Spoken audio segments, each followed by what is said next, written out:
Bonjour chers étudiants, on va entamer aujourd'hui la deuxième partie du chapitre sur les équations différentielles. Alors, on a vu la dernière fois la première partie qui était l'introduction et les équations différentielles linéaires du premier ordre. Aujourd'hui, on va voir des exemples d'équations différentielles du premier ordre mais qui ne sont pas linéaires. Et il restera pour la prochaine fois les équations différentielles du second ordre à coefficient constant et un exemple à coefficient non constant. Donc ici, en fait, on va voir quatre types d'équations différentielles qui ne sont pas linéaires. Alors, le premier type, ce sont les équations différentielles à variables séparables. Donc, on va d'abord donner la définition. Une équation différentielle du premier ordre est dite séparable si elle peut se mettre sous la forme y' g de y égale h de x, où g et h sont des fonctions qui sont continues sur des intervalles i et j de r respectivement. Alors ici, j'ai mis en gras si elle peut se mettre parce que généralement, ce n'est pas écrit sous cette forme. Donc, il s'agit d'abord de la mettre sous cette forme et après, on va voir la résolution de cette équation différentielle.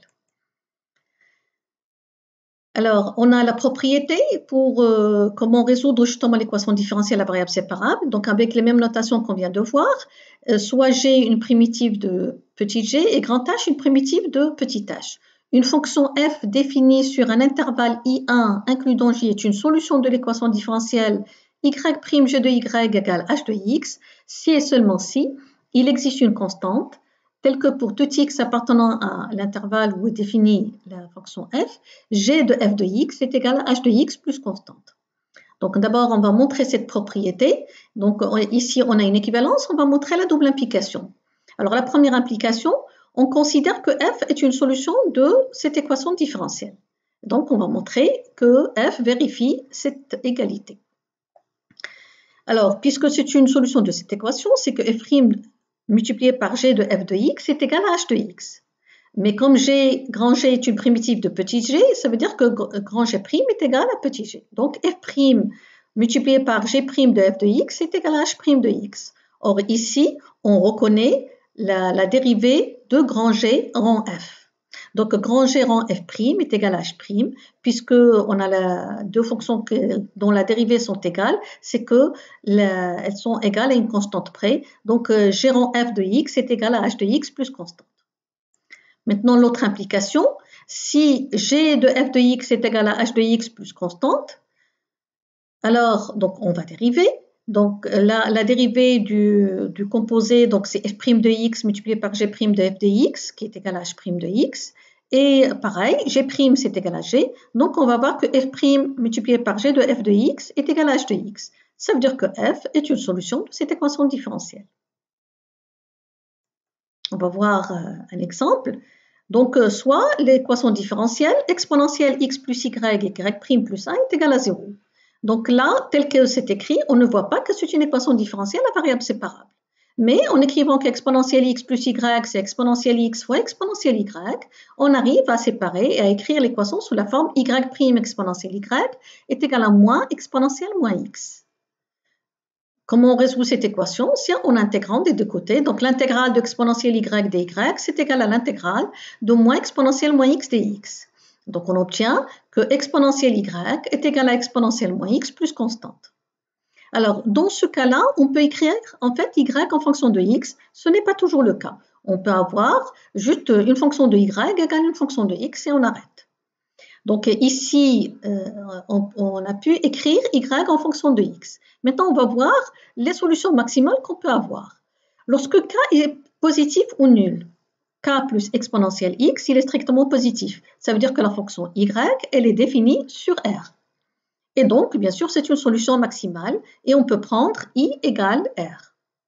Si k est strictement négatif, il faudrait avoir k plus exponentielle moins x strictement positif, c'est-à-dire x strictement inférieur à moins ln moins k. Et donc, y est défini sur moins l'infini moins ln moins k. Et on peut dire que cette solution est maximale parce qu'elle ne peut pas être prolongée en ce point. On peut calculer la limite de y lorsque x tend vers moins ln moins k, c'est tend vers moins l'infini. Et dans ce cas-là, on peut prendre i égale moins l'infini moins ln moins k. Ceci, c'est le premier type d'équation différentielle qu'on a vu, les équations différentielles à variables séparables. Maintenant, on va voir le deuxième type, ce sont les équations différentielles homogènes. Alors, une équation différentielle est dite homogène si elle peut se mettre sous la forme y' égale f de y sur x, où f est une fonction continue sur un intervalle i de r. Alors, comment on résout cette équation différentielle? On pose y' égale f de y sur x et donc on pose t égale y sur x. Et on se ramène à une équation différentielle à variables séparables. Donc ici, en fait, on va avoir x égale une fonction de t. Et comme y égale t fois x, ça veut dire y va être aussi égal à une fonction de t. Et là, donc, on va l'écrire sous forme paramétrée. Mais comme on l'a annoncé au départ, que résoudre une équation différentielle, c'est trouver toutes les solutions. Donc ici, on a encore d'autres solutions. Si f de t égale t, admet des solutions qui appartiennent à l'intervalle. Et donc, si f de t égale t admet par exemple une solution t0, ça peut être deux solutions, ça peut être trois. Donc, y égale t0x va être aussi solution de l'équation. Donc, x différent de 0, ça veut dire que ça va être solution sur moins l'infini 0 et sur 0 plus l'infini. On va voir un exemple. D'abord, la preuve. On suppose qu'il existe un intervalle j includant i tel que f de t est différent de t. Alors, y égale t fois x va nous donner que y' en dérive, c'est t'x plus t. Et l'équation devient, donc y' c'est t'x plus t égale f de y sur x, c'est-à-dire f de t. Et donc, on va voir que 1 sur x va être égal à t' sur f de t moins t, qui est une équation différentielle à variable séparable. Donc, on va considérer grand G une primitive de 1 sur f de t moins t. Et donc, ici, on va avoir ln valeur absolue de x, donc on intègre des deux côtés, c'est égal à g de t plus constante. Ça veut dire que x, c'est plus ou moins, puisqu'on valeur absolue, donc pour x, ça va être plus ou moins exponentielle c multiplié par exponentielle g de t. Donc si on pose k égale plus ou moins exponentielle c, ça veut dire que k est une constante qui est différente de 0. Donc là, on a les constantes strictement positives et les constantes strictement négatives. Et la solution, on peut la donner sous forme paramétrée, c'est-à-dire x va être écrit sous la forme k exponentielle g de t, et y, comme c'est t fois x, c'est kt exponentielle g de t. Maintenant, s'il existe T0 tel que f de T0 égale T0, alors y égale T0x est solution de l'équation différentielle. En effet, y', si on dérive ici, c'est égal à T0. Mais T0, c'est f de T0. D'accord? Et T0, c'est y sur x. Donc finalement, y' est égal f de y sur x. T0, c'est y sur x. Donc, ça vérifie l'équation différentielle. On va voir un exemple. Y', c'est racine de x2 moins y2 sur x2 plus y sur x. Donc, d'abord, on l'écrit sous la forme d'une fonction de y sur x. Donc, 1, y' égale racine de 1 moins y sur x au carré plus y sur x. Alors, la méthode de résolution, c'est de poser t égale y sur x, donc y égale t fois x, et de dériver pour remplacer ici. Donc, on dérive, y, sa dérivée, c'est t'x plus t. Et là, on aura ces racines de 1 moins t carré plus t. Donc, en simplifiant par t, on va voir que t' sur racine de 1 moins t carré est égal à 1 sur x, qui est une équation différentielle à variable séparable. Mais on peut remarquer d'abord que racine de 1 moins t carré égale 0 a des solutions qui sont t égale plus 1 et t égale moins 1. Donc, on a deux solutions, y égale x et y égale moins x, qui sont des solutions singulières de l'équation différentielle sur les intervalles moins l'infini 0 et 0 plus infini. Ça revient en fait à dire qu'il y a en fait quatre solutions ici. Y égale x sur moins l'infini 0, y égale x sur 0 plus infini, et c'est pareil pour y égale moins x. Donc maintenant, on va résoudre cette équation différentielle qui est une équation différentielle à variable séparable, donc on intègre. Alors, donc on intègre l'intégrale de dx sur x égale l'intégrale de dt sur racine de 1 moins t carré, ce qui nous donne que ln de valeur absolue de x égale arc sinus t plus constante. Alors ici, on peut donner en fait la solution de deux manières. On peut la donner sous forme paramétrée. Donc x de t, c'est k exponentielle, donc en passant à l'exponentielle par rapport à x. Donc x de t, c'est k exponentielle arc sinus t, et y de t, c'est kt exponentielle arc sinus t, avec k qui appartient à r étoile. Mais ici, là aussi c'est un cas particulier, on peut écrire t en fonction de x. Donc on peut avoir y en fonction de x. Et donc on peut avoir y, ça va être égal à x sinus ln, valeur absolue de x, moins une constante ou plus une constante. Maintenant, le troisième type d'équation différentielle qu'on va voir, ce sont les équations différentielles de Bernoulli. D'abord, on va donner la définition. Une équation différentielle du premier ordre est dite de Bernoulli si elle peut se mettre sous la forme y' égale a de xy plus b de xy à la puissance n, avec n supérieur ou égal à 2. En fait, là, c'est la définition de l'équation de Bernoulli, mais en fait, la même méthode, elle est valable même si on a alpha avec alpha différent de 1. Donc, où a de x et b de x ici sont des fonctions continues sur un intervalle i. Alors, pour résoudre cette équation différentielle, on fait le changement de variable z égale 1 sur y à la puissance n-1. Et l'équation de Bernoulli est ramenée à une équation différentielle linéaire qu'on a vue la dernière fois.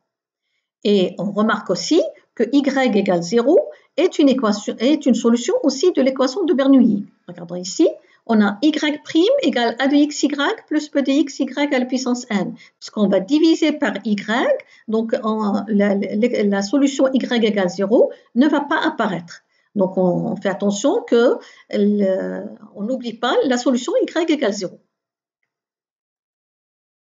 En effet, si on pose z égale y à la puissance 1 moins n, donc z', c'est 1 moins n, y', y à la puissance moins n.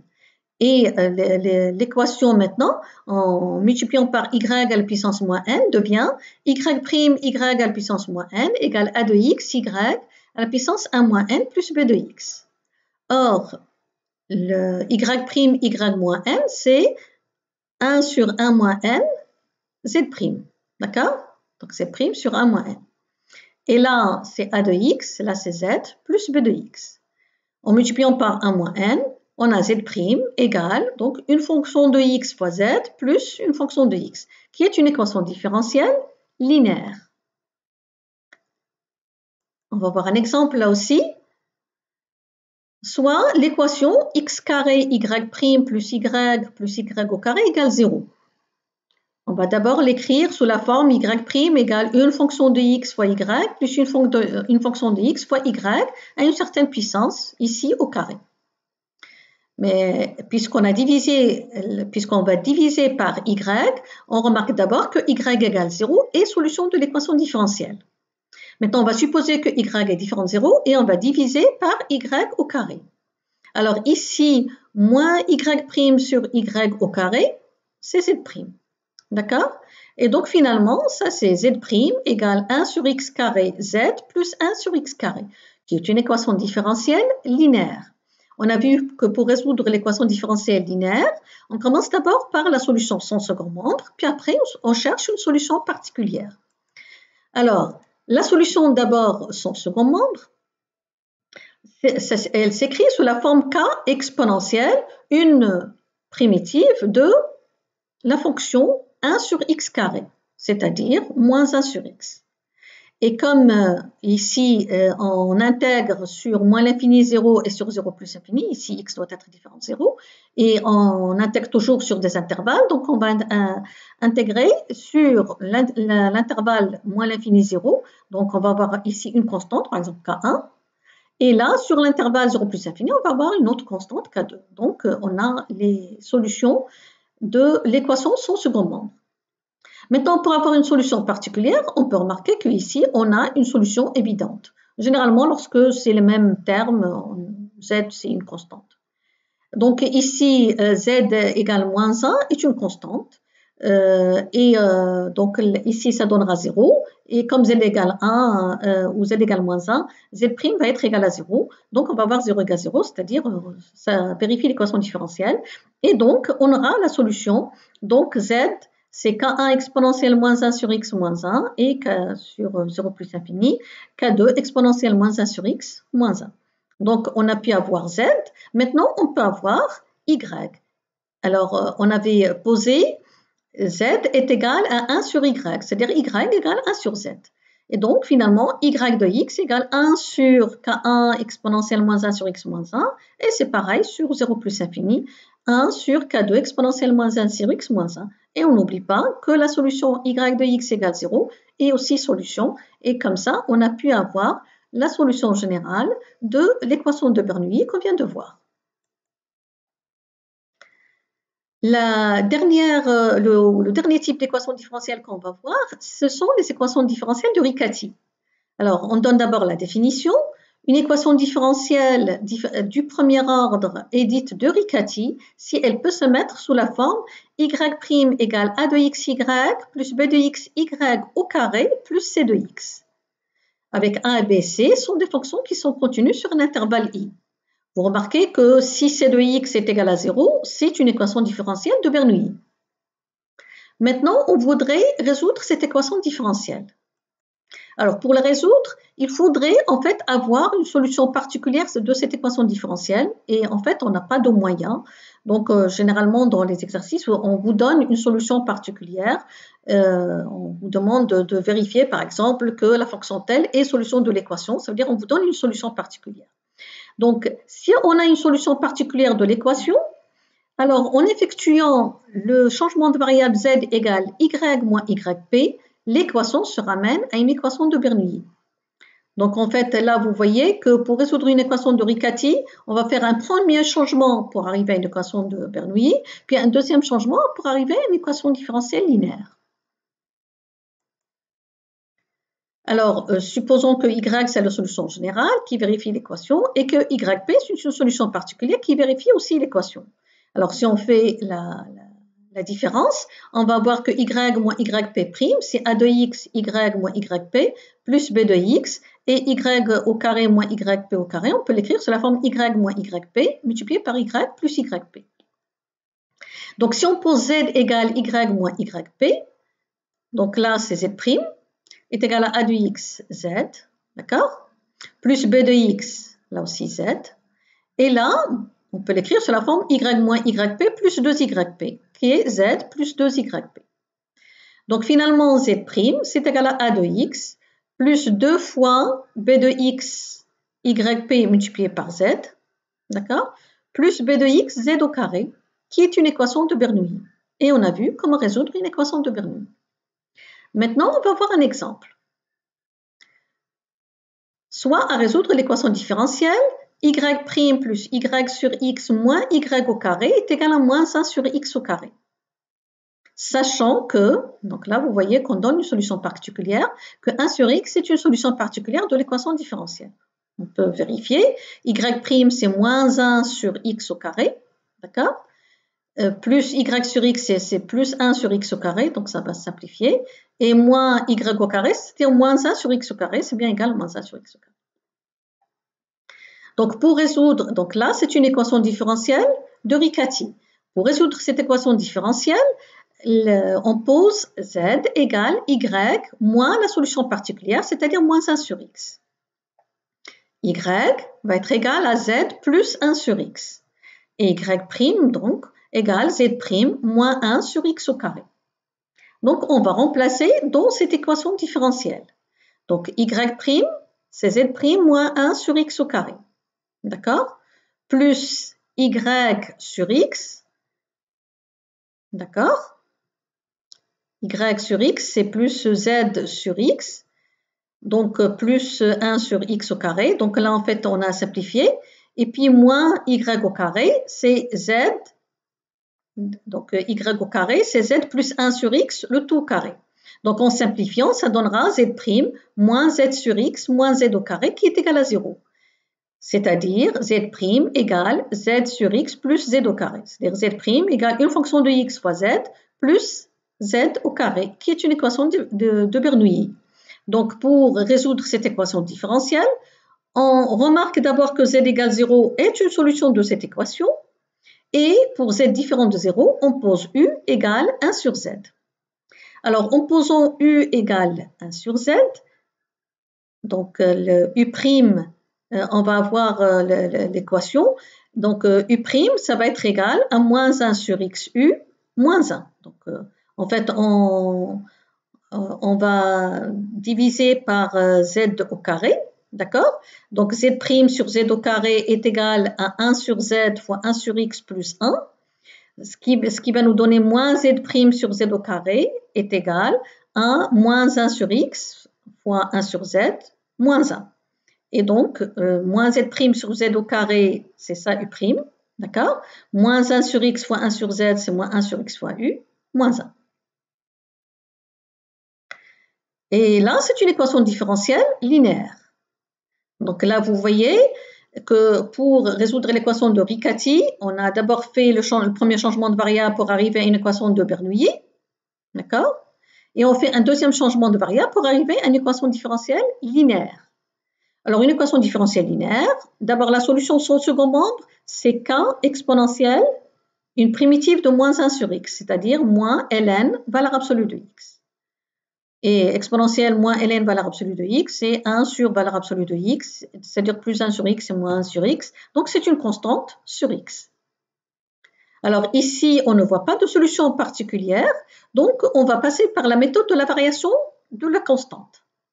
Donc, on prend UP, c'est k de x sur x. Donc, U', on dérive d'abord ici, donc c'est k' sur x moins k de x sur x au carré. Donc, U' ici, on a dérivé k de x sur x. D'autre part, U vérifie l'équation différentielle. Ça veut dire que UP', c'est égal à moins 1 sur x UP moins 1. C'est-à-dire moins 1 sur x, k de x sur x, moins 1. Or, donc, l'égalité va donner moins k de x sur x carré, moins k de x sur x carré, donc ça va se simplifier. Donc, on avait dit qu'il y avait toujours une simplification. Et là, donc, on va voir que k' de x sur x est égal à moins 1, c'est-à-dire k' égale moins x. On en conclut que k de x égale moins x au carré sur 2. Alors, faites bien attention qu'on n'est pas encore arrivé à une solution particulière. La solution particulière, c'est UP, c'est k de x sur x. C'est-à-dire UP, c'est moins x sur 2. Maintenant, pour avoir la solution générale, comme on intégrait sur moins l'infini 0 et sur 0 plus infini, donc U de x, c'est la solution, son second membre plus la solution particulière. Sur 0 plus infini, pareil, solution son second membre plus une solution particulière. Donc, on est arrivé à avoir U de x. Alors, z de x, qu'est-ce que c'est? C'est 1 sur U. Donc, z de x, on écrit c'est 2k1 moins x carré sur 2x. Donc, finalement, c'est 2x sur 2k1, c'est une constante. Par exemple, c'est 1 moins x au carré. Donc, on est arrivé à avoir z de x. Et y, c'est 1 sur x plus z de x. Donc, on a la solution sur moins l'infini 0 et on a la solution sur 0 plus infini. Et on n'oublie pas que y égale 1 sur x est aussi solution de l'équation différentielle parce que ici, on avait que z égale 0 et solution aussi de l'équation différentielle qui correspond à y égale 1 sur x.